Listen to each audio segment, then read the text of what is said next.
everyone, Nev here, and today I am doing day 4 of my deep dive of the, I almost said the Pacific Northwest Tarot because that was my last deep dive, but no, the Tarot of the Forest of Enchantment Tarot.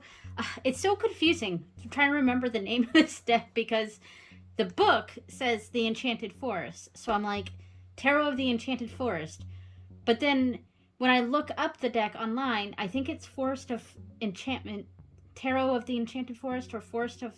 Oh my gosh. I don't... Oh, the name of this deck. I'll just call it the Enchanted Forest Tarot. Anyway, so this is my kind of my worksheet of how I do my deep dives here. Yeah, so we're on day 4. The days 1 through 3 were really a lot of flipping through the deck and kind of getting a feel for the cards, and then separating it into 3 piles, my love, like, and meh piles, and then narrowing that down to my favorite card and my least favorite card, and exploring why those are my favorites and least favorites. So today we're going to start doing the actually examining the cards.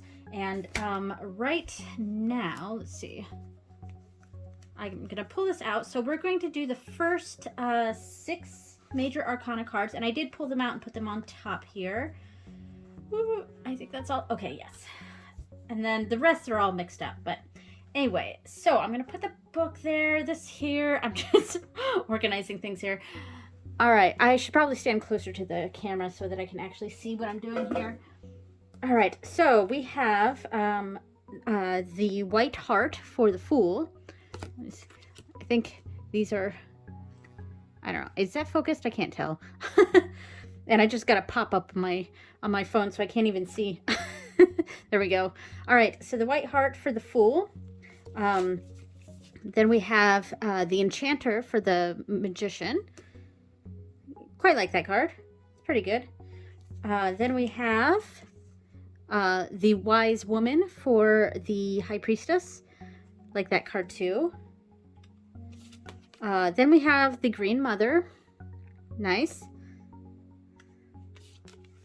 And that's for the Empress, of course.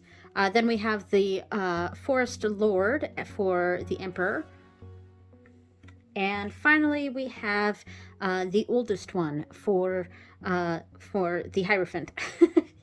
All right, so, yes, in fact, while it's sitting here, I'm going to take a quick snapshot so I can have a thumbnail. There we go. All right, so I'm going to pull these aside, and we can look at the white heart here. So what I'm doing is I'm going to look at the card themselves and try to see how I relate this card to this position, as in the Fool, and then reading through the book and seeing what the book says about this card.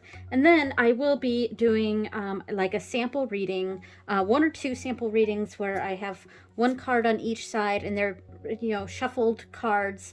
And just kind of seeing how this card, how they work with the other cards, how they play off each other in a sample reading. All right, so the white heart. There's not a whole lot to go off of this, but we do see this white stag of some sort. I don't know if heart, H-A-R-T, is actually a type of like deer or stag or something like that. I'll have to look that up. So we have this white stag here, and it's like, I don't know if there's any deer that actually are stark white like this, especially ones that live in wooded areas. So there's something very ethereal about this creature. And then add in the fact that it seems to all this mist and swirly energy around. Let me see if I focus. Come on, focus. There we go. All the swirly, you know, mist and stuff that's around this stag. It gives this sort of a magical vibe, like this creature just appeared here, and which I find very interesting. Not sure exactly how that would relate to the Fool. Yeah. So let's see what the book says. All right, so should be right in the beginning here. All right, so the White Heart. All right, I think I'm going to sit down for this so that I can get a... Sorry if that makes the sound go kind of in and out, because I'm either right next to the camera or a little bit further away. So anyway, so the White Heart. At the edge of the deep forest stands an invitation to enchantment. When you see a pure white deer, you are being called to follow it. Okay, so we're from the perspective of the person, like in the Fool, we're kind of that person that's about to jump off the cliff, or go off the cliff. Here we're seeing this mystical, magical creature. Okay, so that's the perspective of this card. When you see a pure white deer, you are being called to follow it, and only the foolish would ignore such a beckoning. And yet, it takes trust to enter the forest, to explore the unknown and the uncharted. Mysteries await you, exploring according to what your soul needs for its journey. There are surprises round every bend and in the woodland path, and often there is no path at all. The White Heart opens a portal into the wild, and your own wild heart responds. Step forward through the swirling mist into the realm of apple and oak, ash and hawthorn, fir and willow, holly and hazel. There may be companions along the way, and adversaries too. The first step into the forest must be taken on your own. The traditional name for this mysterious card that is numbered 0 is the Fool, and it symbolizes the start of a new adventure that is undertaken with a pure and innocent heart. The pun here is intended. Follow your heart/heart. Okay, so meaning at a glance, a new beginning, accepting the invitation, going forward with trust. The journey begins. Follow your instincts. A closer look. The trees that are named in the description are shown in the card clockwise from the left. Okay, so clockwise this way. Each has a magical meaning. Apple is the other world. Oak is endurance. Ash is action, hawthorn is protection, fir is perspective, willow is intuition, holly is challenge, and hazel is wisdom. Very interesting. So it has a very, it feels very otherworld to me. And by that, I mean connecting with the other crowd. It's almost like you're following... if you're doing kind of a pathworking thing or going into the land of the Fae, you're going into fairy world, going into fairy, and there's which can be a very foolish thing to do, because the other crowd is... they are their own beings, and they can be incredibly helpful and kind, but they can also be insanely cruel, and maybe insanely is not the right word, but like incredibly cruel, and uncaring, or so it is a bit of a risk to do work with the other crowd, or with the good people. It can be quite the risk to do that, but at the same time, it can be a very rewarding path. So I'm looking at this card from the perspective of someone who potentially practices like fairy witchcraft, or has the the other crowd as part of their practice. So very interesting. Now let's see what I'm gonna just shuffle real quick and just pull 2 random cards around this here. All right, let's see.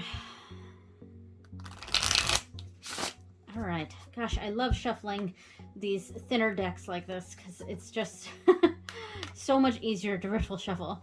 All right, so let's see. We have Seeker of Visions, which is... the Seekers are the Knights, I believe. And we have Child of Boons. Very interesting. Okay, so, and I'm going to double check that Seeker is Knights, because I know Child is Pages, but let's see. Yes, seekers are the knights, basically. Okay, so I think I'm going to zoom in just a little bit so I don't have to stand up next to this. All right, so I noticed right away that we've got two people cards around the center here, which I would interpret as maybe outside influences. Maybe we have someone here who has a very romantic idea of maybe wearing rose-colored glasses about something and maybe not seeing the risks involved in taking a leap. And then we have the Child of Boons here, which is the Page of Pentacles. This is the Knight of Cups, Seeker of Visions, and Child of Boons. The Child of Boons here is almost like an apprentice and seeking opportunity and experience is how I would think of it. So we've got two things going on here. We've got someone who is has rose-colored glasses about the situation, has very romantic ideals about what this could be, and not really seeing the negatives. And then we have this person here who needs the experience and the opportunity. So they might go ahead and take this risk so that they can gain that opportunity. And of course, there's a bit of a warning here with the Seeker of Visions that maybe taking a slightly more practical approach because the Boons is a bit more practical because it's the Pentacles suit. And to take off those rose-colored glasses to kind of see what those risks are and whether you're willing to take those risks in order to get that experience.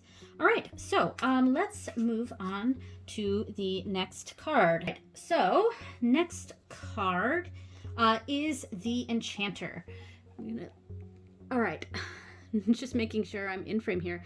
All right, so the Enchanter here, we do get that energy of the Magician where we got one hand high, one hand low, and I don't know if I'm seeing exactly all the different suits here per se. Maybe there's some in the background here. We do see an owl, which indicates wisdom, and books everywhere, of course. There's a little like crow skull right here. So yeah, and I think I see a key right here. I'm just trying to see the the images here. All right. And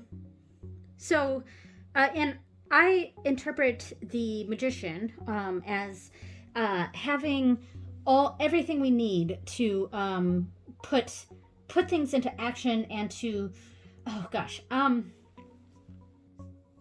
it's excuse me, I don't know what's up with my throat today, but it's also we have everything we need to go. What I said was we have everything we need to put things in action, but it's also a card about manifestation. And I mean, here I feel like this Enchanter is doing a spell, whereas let's say in the High Priestess, which is the wise woman here, she is she's doing kind of divination here, because the High Priestess has more to do with a level of intuition or hidden knowledge. So it makes sense that she's performing some sort of divination here, whereas the Magician is actually doing an actual spell. So let's see what the book says about the Enchanter. All right, so the Enchanter. Making sure I'm in frame here. All right, so the Enchanter observes everything that happens in the forest, and then he influences it, manipulates it, meddles, and brings elements together to create situations he deems beneficial.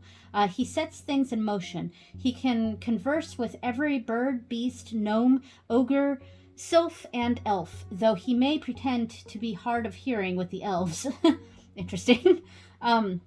The Enchanter takes a special interest in humans passing through the forest, whatever their purpose. You may ask him for magical help if you get in trouble, but Be aware, though, that he may not choose to give the kind of help you hoped for or expected. That feels very fairy to me, very much an other crowd sort of thing here. He has been known to stir things up for those who try to take the safest route. The enchanter is far-seeing when it comes to adventures that happen in the forest, and what seems inexplicable and troublesome to you may be part of a larger design that only he can see. Still, you can always learn from him, especially when it comes to using your own powers to their fullest. Meaning at a glance, magic, wisdom, force of will and intention, ability to influence and help. That's an interesting interpretation of the magician or the enchanter here. Power at your command. A closer look. The enchanter's sleeves are trimmed in otter fur. Very interesting. Which is a protective charm often used by wizards. The enchanter conjured the fur without harming any otters, of course. Interesting. Okay, so I'm getting, like, it definitely got that magic feeling that I was getting from this card. And there's a wisdom here. Whereas with the wise woman, she is, of course, also wise. But I feel like there's a difference in their approach. The enchanter seems almost willing to share their knowledge, and it may be in a way to manipulate or to help. Whereas the wise woman is a bit more of a holding on to that knowledge and only sharing if absolutely necessary. And working more on intuition. Anyway, so let's see a sample reading. Oops. Let's put the enchanter in the middle here, and I'm just going to grab the two cards on top. We have the lovers. Interesting. And we have strength. Wow, a lot of big energies here. So I see a lot of partnership being the way to go here in this story. I mean, we've got the obvious meaning of the lovers, which is a partnership for sure, and a melding together of forces that work together very seamlessly and well. And then we have the strength card here, and the strength card, which I'll be getting to in more depth in the next video. Same with the lovers here, but typically in the strength card we see someone trying to tame a lion. Here we see like this wolf, probably a magical type of wolf here, with the wise woman. I don't know if it's the wise woman, but a wise woman here. And there seems to be less of a contentious relationship with them, and their strength comes from working together here. So, and both of these cards seem to indicate that sort of energy, and working together is what's giving you the tools to put things into action. And if this reading came up for someone else, I would say that what's being shown here is that your strength in this situation lies in cooperation, and only through cooperation and partnership can we put these tools into action. All right, so let's do the next card. We have the wise woman here, and I already did kind of talk about this, but we do see, make sure I'm in frame. We do see a lot of the high priestess symbolism shown here. We have this dark path and a light path, mimicking the black pillar and the white pillar in the traditional high priestess card.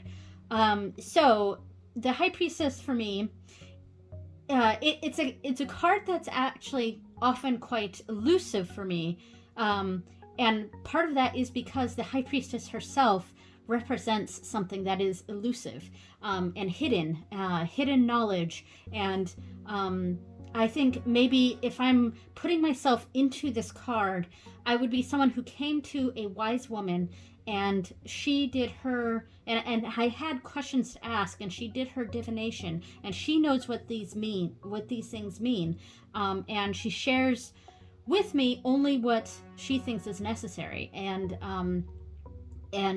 I have to then interpret what is being shown here. And there's a lot of hidden knowledge with the High Priestess, or the Wise Woman here. All right, so let's see what the book says for the Wise Woman. So the Wise Woman, here we go.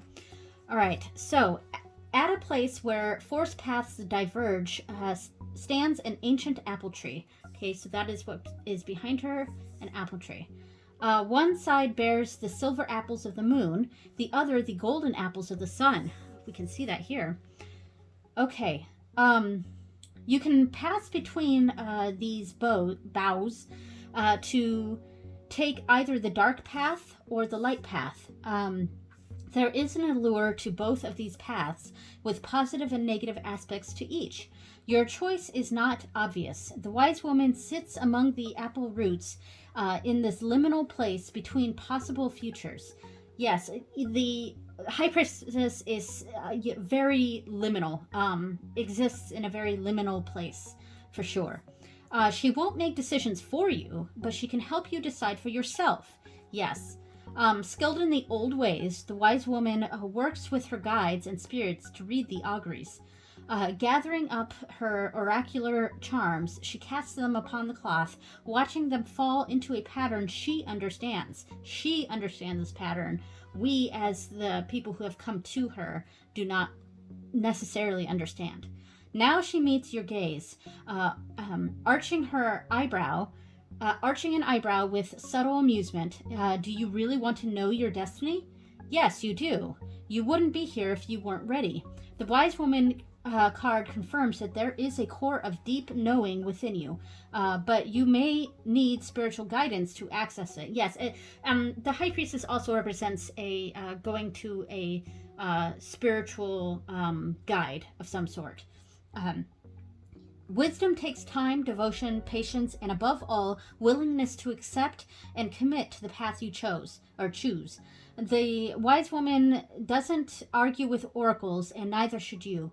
Just read the signs. They are everywhere. Meaning at a glance. Wisdom, spirituality, and mysticism. Oracular advice. Seeing the unseen. Lifting the veil. Yes, to see that hidden truth. A closer look. The Wise Woman wears a necklace of amber and jet, which invokes the energies of light and dark, day and night, illumination and mystery. So, I really like their interpretation of the High Priestess here, the Wise Woman. It makes a lot of sense in regards to what the card typically means. All right, so now we have the Council of Animals. So that's a judgment, and both of these cards to me are very spiritual cards. So before I even pull the next card, I feel like there's something very spiritual going on in this particular reading. And then we have the Nine of Boons, and I knew there was going to be a Pentacles card, because the Pentacles, in my mind, is kind of the least spiritual, I guess you could say, the least spiritual suit. And then we have two very spiritual cards here with the Nine of Boons, but the Nine of Boons is a lot of success. So I would read this as we're gaining success in this situation, or the potential client in this situation gaining success in a situation by going to our guides, going to whether that's spiritual or a mentor of some sort, though the mentor is more like the Hierophant card, which I think is called the oldest one in this deck. But there's a need to go to a guide, to seek guidance, especially spiritual guidance, if we're to experience this success. Fairly simple and straightforward to me, this reading. All right, so let's go to the next card, which is the Green Mother. All right, and this is the Empress, and instead of seeing a pregnant woman here, we are seeing a woman with a child, and presumably her child. And she is surrounded by various small rodent-like animals, and I think that's a bird. Maybe. I can't tell. Maybe we'll see in the bigger picture. So the Empress card is it's a card that represents to me abundance. Um, and yeah, and like general nature and nurture. It's a very nurturing energy, abundant, plenty, but not plenty in the same sense as this Nine of Boons, which is also a card of plenty.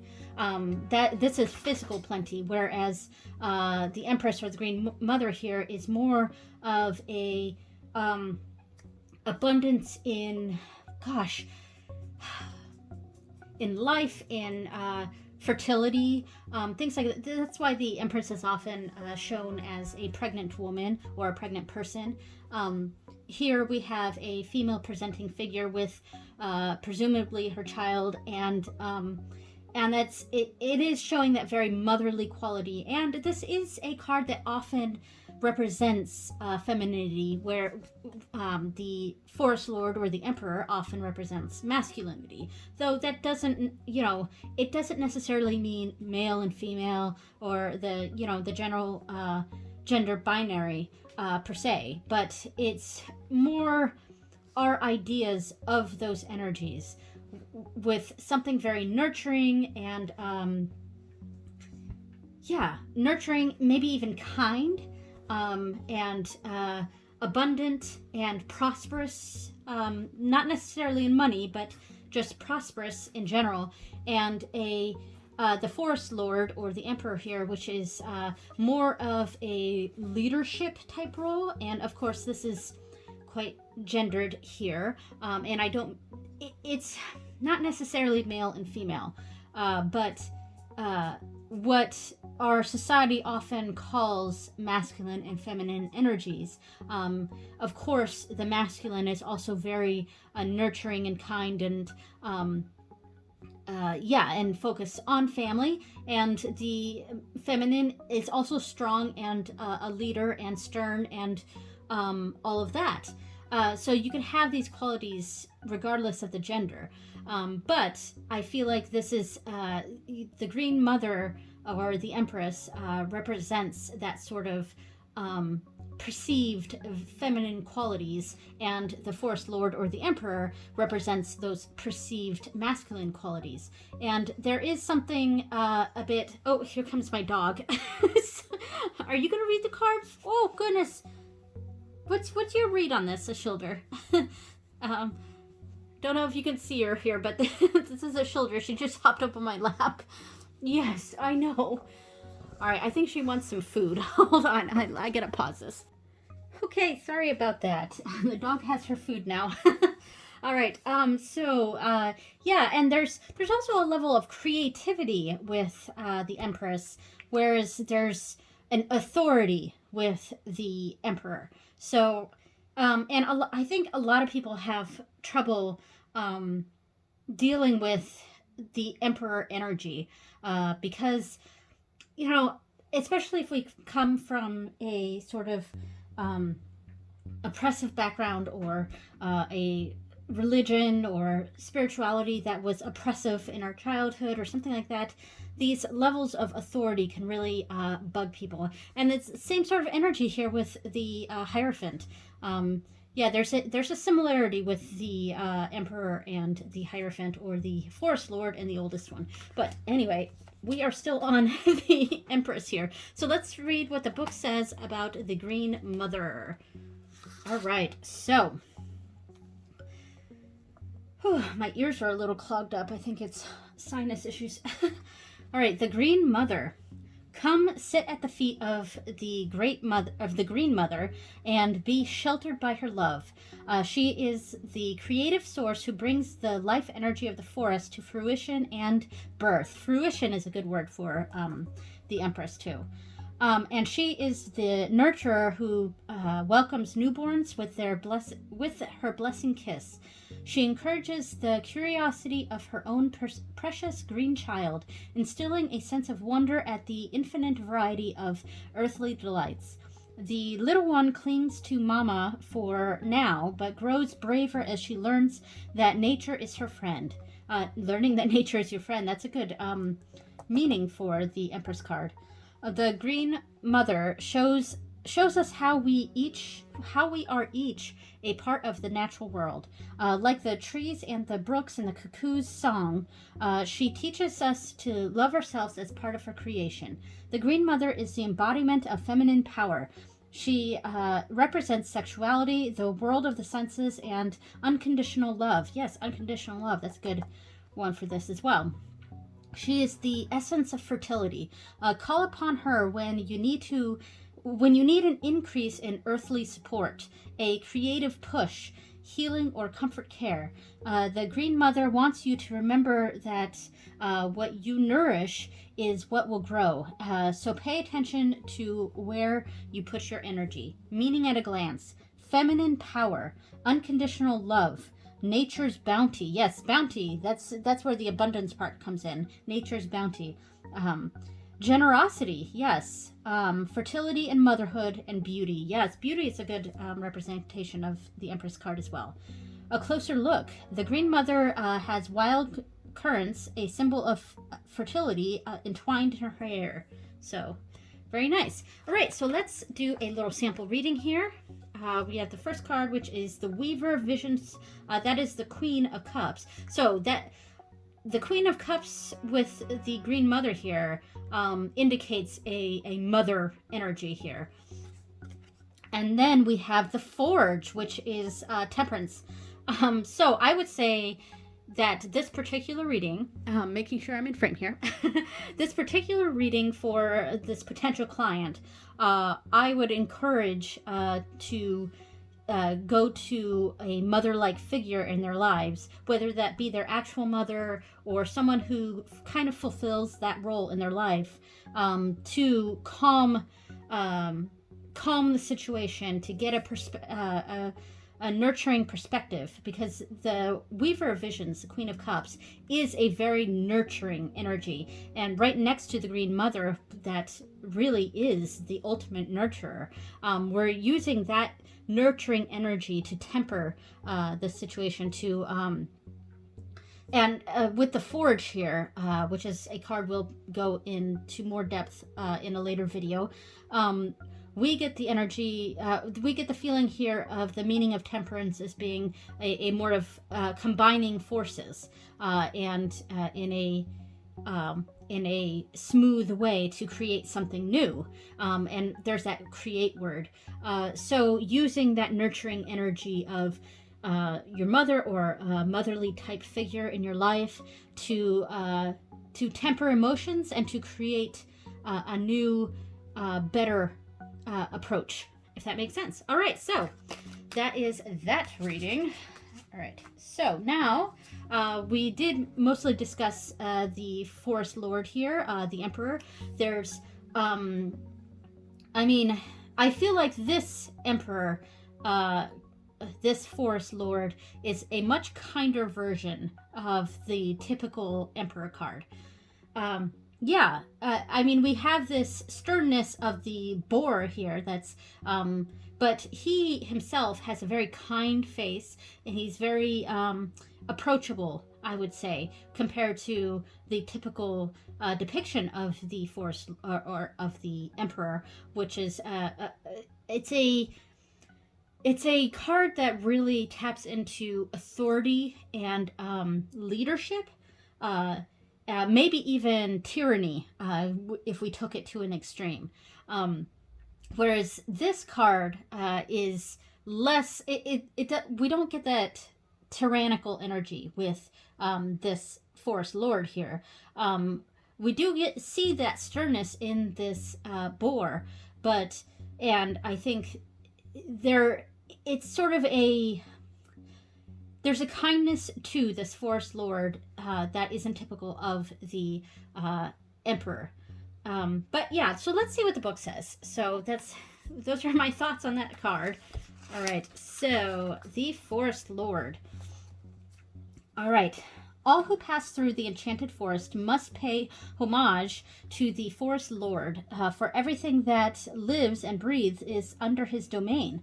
From the mightiest giant to the smallest shrew, he is the essence of wild male energy kept under control, most of the time. His is the virile rush of the stag and the immovable stance of the bear. His most trusted companion is the chieftain of all the boars, the fiercest creature of the wood. Approach the forest lord respectfully, but have no fear. He is the affectionate father, yes, as well as the commanding ruler. He is masterful, but never a bully. And he has earned the love and loyalty of those within his care. Yes, that's the feeling I'm getting from this card. A lot of times, the Emperor cards can feel almost like a bully, and I think maybe that's sometimes what people's issues are with that card. It does feel like, especially if you've had that kind of energy in your life before, it can be a bit intimidating. Whereas this particular interpretation of the Emperor is anything but intimidating, but still has that commanding stature. Yes. The Forest Lord represents the duties that come with great power, protecting his subjects, defending their freedom, and safeguarding their sanctuary.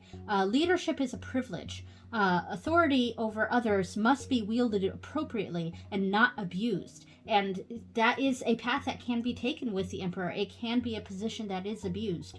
Sovereignty comes from within and doesn't need to be insisted upon. The Forest Lord's confidence comes from staying true to his noble nature. Meaning at a glance. Power from within. Virility. Natural leadership. Nobility of character. Fatherhood. Dominion and territorial command. A closer look. The holly and oak upon his antlers represent the eternal cycle of life renewing itself. Oak rules the light half of the year, holly rules the dark. That's, it's very holly and oak king there, which is fine. Aside from the antler and obvious holly and oak king references here, it does make me think of the god, the Dagda, on Dagda.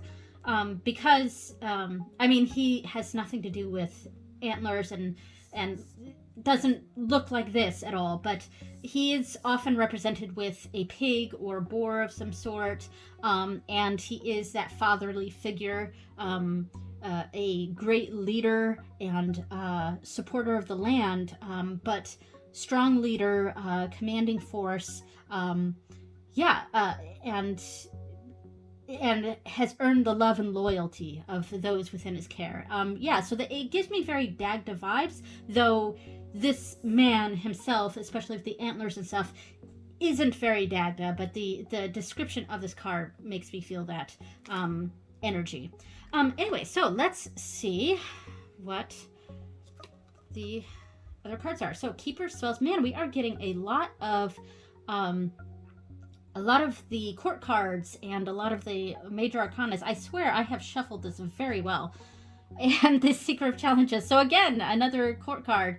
All right, so the Keeper is like a king, I believe, and the Seekers are the knights. And I do really like, this is definitely the very knightest looking knight card in this deck. The knightest looking Seeker. Wow, so this is a lot of strong energy here. The Keeper of Spells, that is the King of Wands. So full force action, really being in charge. And then the Seeker of Challenges, which is the Knight of Swords, going in full force. Wow. So I would get a lot. The energy that I get from this is either these are figures in this client's life that almost take, I don't want to say the negative sides of the Forest Lord here, the potential bullying energy or the overly commanding sort of energy, but these two figures here are very commanding, and there's a lot of strong masculine energy in this reading, I would say, and we may be encouraged to take on a more stronger role, charging headlong into something with the determination of the Keeper of Spells here. but to keep in mind to keep our head cool and to not let this fiery energy of the Keeper of Spells go to our head and lose control, because the Emperor is definitely a card of control, an energy of control. And keeping control of the land. And the Keeper of Spells can be someone who, the King of Spells, can be someone who is very hot-headed. And with the Seeker of Challenges here, we're charging headlong into this. So there's a reminder from the Forest Lord to take this action for sure, but to keep a cool head and remember to not be this bullying energy, to not bulldoze our way over everyone else. So that's what I would read from that. All right, so the final card in this episode is the oldest one, which is the Hierophant. And this is also a card that a lot of people struggle with, because especially if we've come from a oppressive religion or something like that in our past, this card, the Hierophant, can feel very oppressive. And similar to the Forest Lord here. Yes, whereas the Forest Lord is more about keeping control of the land and keeping an order to things. The Hierophant, or the oldest one here, is a teacher, and is the ultimate teacher. Possibly a guide. It could be something spiritual like a priest or whatever, or it could represent an authority figure in our life that is more of a guide, but taking that energy to its extreme would be someone who is manipulative and controls through that means. Now the card itself, we have this almost Grandmother Willow sort of energy from the Disney movie Pocahontas. That's kind of, and I think a lot of people would get that feeling from this card. Is it does make you think of Pocahontas here, the Disney movie, which in itself has there's problematic natures to that movie, but anyway. So let's see what the book says about the Hierophant here. All right. The oldest one. The forest is old and full of stories. The hedgehog child, the rabbit's bride, the sleeping princesses, the foolish son, the faithful sister, the poisoned apple. Every traveler who passes through adds a story strand to the glittering web of enchantment. The preservation of all these stories is entrusted in the oldest one, the memory keeper of the forest. Yes, that makes sense for the Hierophant. The vulnerable yew tree has seen 3,000 summers and more. So this is a yew tree, not a willow, of course. It doesn't look like a willow, but I was just saying Grandmother Willow because, but this is a yew tree. The venerable yew tree has seen 3,000 summers and more. With age comes the ability to see the big picture with calm contemplation and deep-rooted understanding. The oldest one welcomes you and bids you to stay a while. Ask for the story you most need to hear right now. Then add your own tale to the living library of lore. So this is definitely a card about knowledge. Yes. The oldest one reminds us that having a historical perspective is reassuring in times of trouble, and having a mythological or a religious perspective helps us find meaning to our lives. Tales, legends, and lores have been handed down from generation to generation because they are a vital part of our shared humanity. So yeah, it's also a card of tradition. Yeah, for sure. So, meaning at a glance, teaching traditions, religion, and mythology. Whereas I think the magician and the high priestess were more the magician was spell work and things like that, the magic part. The high priestess is more of that intuition, that divination part. Here is more of a structured religion sort of energy. putting those things into a structure. So religion and mythology, wise counsel, true authority and expertise. A closer look. See the owl? That gives you an idea of how big the oldest one is, because that owl is quite small. So, all right. So let's see a sample reading. We have Moonlight, which is the moon. I swear I shuffled these, and all I keep getting is big energy cards like the Major Arcana and the court cards. And Suspension. My goodness. All right. So, wow. So the moon is a card that I often struggle with because similar to that High Priestess, it's kind of got that elusive energy. And one of the meanings of the moon is illusions. Things are not quite as they seem. And I joke sometimes that the moon card is almost like the if you shake a magic 8 ball and it's like answer unclear, try again later. That's the moon to me. It's very elusive, and like I said, things are not quite as they seem. There may be something bubbling under the surface that we're unaware of. That is something that needs to come to light, which the next card, of course, is the sun, and that is all about illumination. This is illusion, and the sun is illumination. So I would read this as there's a lot of unknowns with a situation here, a lot of things that need to be uncovered. And with the oldest one here, a card all about education, I think we would be encouraged to try a new position, seeing things from a new perspective, and to research the situation before we act on it. And in fact, this whole reading is in action here, in a sense. There's a lot of encouragement of reading more into it, and before moving along, before we take action, we need to investigate this a lot more. So investigation to see that new perspective, and to see what's hidden below this pond, what's bubbling under the surface. So yeah, that's how I would potentially read that reading. So thank you so much for watching. The next episode, or whatever we call this, the next video in the series, we will be going over the next 6 cards, which is the Lovers Through Strength, or Lovers Through Strength / Justice, and I think in this it is Justice. Yes. So the next 6 cards after the Hierophant there is what we will do next time in the same sort of thing. All right, so thank you so much for watching, everyone, and I will see you next time. Bye!